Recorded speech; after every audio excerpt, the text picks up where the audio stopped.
Hello everyone, my name is Holden Hardman, and today I wanted to talk again about a live-action Dragon Ball Z movie. I've talked on this channel before about looking at some of the best fan-made Dragon Ball Z adaptations that are like on YouTube, and kind of comparing those and seeing how they did certain effects and how they took care of their stories and all that stuff. But I wanted to imagine a world, a beautiful world, where Hollywood was like, Holden, we want you to direct a live-action Dragon Ball Z movie. What would you do? And when it comes to something like this, you have to think about the practical aspects of filmmaking. You have budgetary restraints. If it's anything like when Dragon Ball Evolution, Lord forgive us for that monstrosity, there was like a modest budget. Yeah, Dragon Ball Evolution had a budget of $30 million, and it actually still made money, if you can believe it. Box office was $58 million.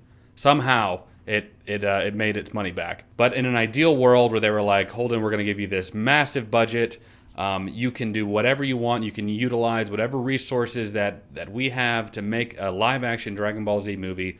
What would you do? And because I flourish on lower budget stuff, I think the biggest budget of anything I've ever done was like maybe $500, and a lot of favors from friends and people using their own costumes and whatever.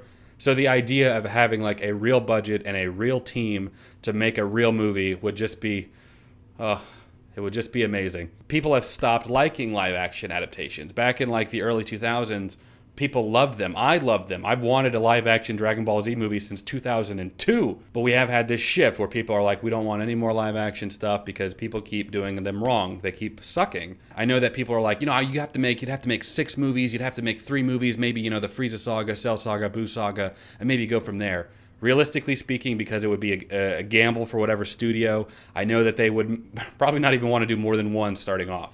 But I would be very adamant. I would want to do 2. I would want to do 2, and I'd want to film it sort of Peter Jackson style, back to back. The first movie would be the Saiyan saga. It would start off at the beginning of Dragon Ball Z, and luckily the beginning of Dragon Ball Z does us a great service by having us being introduced to some of these characters. I would want to allude to Dragon Ball and some of those adventures. You'd have to introduce Piccolo in some aspect there and then incorporate it, but I would not start with Dragon Ball. You then go to Raditz, have that whole thing happen, showing a little bit of Gohan's hidden power. Goku dies, and now Raditz is like, you have 2 other Saiyans that are on the way. They're way stronger. They'll destroy you all. The movie would focus very strongly on Goku in the afterlife, on his way, and his relationship and training with King Kai, while simultaneously Beast Story focusing on the journey of Vegeta. And that might be something that people wouldn't really like about the way that I would do the first movie. But there was a filler episode in Dragon Ball Z where Vegeta and Nappa stop on this planet and they destroy the planet, and there's like really horrific thing. I would want to very heavily emphasize just how cruel and evil Vegeta is. So I don't think that I would do that per se, that filler episode, but I would do something similar to that. So literally, as Goku's story is progressing with King Kai, Vegeta's story would be progressing on his way to Earth, and then you'd have this little third story of Gohan and Piccolo. Kind of like Game of Thrones, you know how there are all these stories, so you'd have these 3 stories happening simultaneously, leading up to the inevitable conflict where Vegeta and Nappa get to Earth. I want them to destroy a bunch of stuff there. I want them to be cruel, showing off their power and all that stuff. And the third act would be that conflict of Goku and Vegeta. You'd have to do that right. Meanwhile, I would want to be teasing Frieza. I would want Vegeta to talk about that whenever they're confronted with Goku.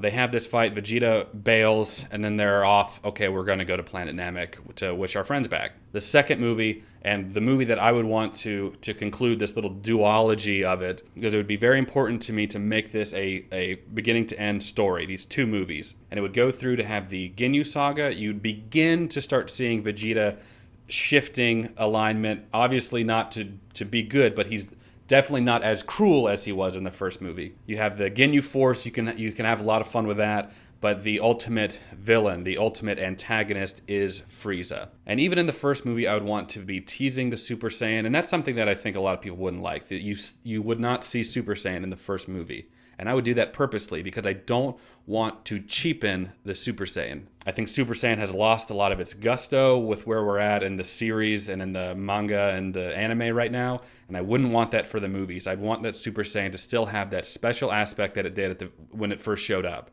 And I think not showing it in the first movie and holding off until the third act of the second movie, I think would give it that little extra impact. You'd have to really focus on Frieza on planet Namek, and there's a lot of source material. There's a lot of source material there to do that, where Frieza is basically I would make him like Hitler, where he views the Namekians, the race on that planet, as just like this inferior, killing them mercilessly with no reservation. He is just and just overemphasizing how powerful and how truly evil he is, to make Vegeta in the first movie look like he was a saint. I'd want to explore a little bit of that history of Frieza and Vegeta. Vegeta blamed Frieza for turning out the way that he did, so I would want to explore some of that. Goku gets there and they have their inevitable conflict where where Krillin dies, Goku becomes a Super Saiyan for the first time. So even when Akira Toriyama was making Z, that was where he was going to end the series. He was going to have it end with Goku becoming a Super Saiyan, Namek exploding, and Goku dying. And it was sort of this poetic ending that the first Super Saiyan in 1,000 years would die fighting the being, Frieza, that ultimately wiped out their race. So the way that I would end it is I would have the same thing happen where the planet explodes, Goku dies, right? And that's as far as we know. And then the movie would actually end with we're going to get the Dragon Balls, because we're going to wish Krillin back, and they're also going to try and wish Goku back. And the dragon informs them that Goku actually isn't dead. He's off somewhere, just like what happened in the series. So it would end there. It would end with this sort of mystery of Goku's not actually dead, he's somewhere else. And then if you wanted to keep go on to the Cell Saga, the Buu Saga, you could, but you wouldn't have to. And then there's the technical challenge. I think that the biggest thing would be not even the special effects of like flying or the Kamehameha and stuff, which I would still want to do right, but honestly, it's the hair. There's nothing more iconic in Dragon Ball Z than the hair, and I think that it would be such a challenge to do the hair in a way that's not distracting and that looks good and looks realistic. I think that would be the biggest challenge in this. And I wouldn't want to do wigs, and it would be very, very important to me to not make it look like it was gelled. Like, I wouldn't want it to look like they disheveled that. That's how their hair was naturally. So I think the way that I would go about doing that, it would be a mix of practical and CG. And people hear CG and we hate CG. Once I were to cast my Goku and Vegeta, primarily since they're the meat of the first movie, right? I would do screen test. I would screen test the crap out of that. I would take my makeup department people, I would take my VFX people, and I would say, take my actors, come up with several different ways to get this look, and I would show them the source material, Goku and Vegeta. We want this to look as realistic, as non-distracting, yet still identifiable as possible. Give me several options and we'll go from there. And basically, I would just trial run the crap out of it. As silly as it is, like in something like this, but you would have to do that hair right. And this is actually weird. So because I just looked up the budget for Dragon Ball Evolution, I did not do this on purpose, I swear. So I looked at the budget for Dragon Ball Evolution. So this is 1 day ago, 3 days ago, 2 days ago, about rumors of Disney making another live action Dragon Ball Z movie. What are the odds? Perfect timing, Disney. Bring me on board.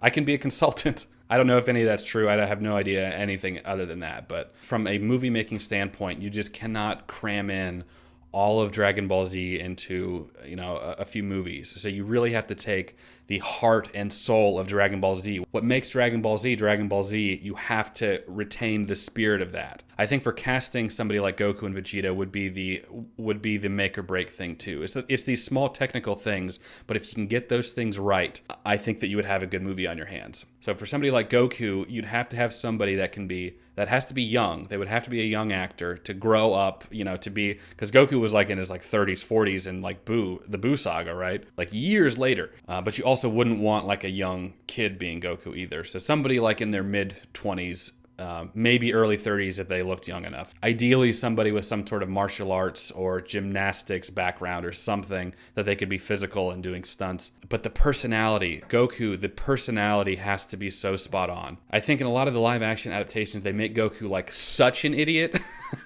They just make him so happy-go-lucky, ha ha ha.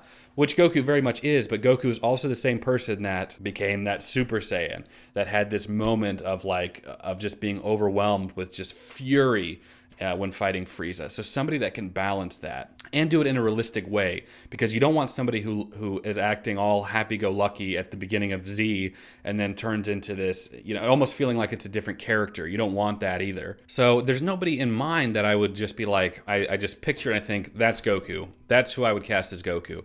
There's nobody in my mind that I really think of like that, Asian or not. So I think I would, and this would be costly, but I think I would do casting calls for it. There's no particular actor in mind.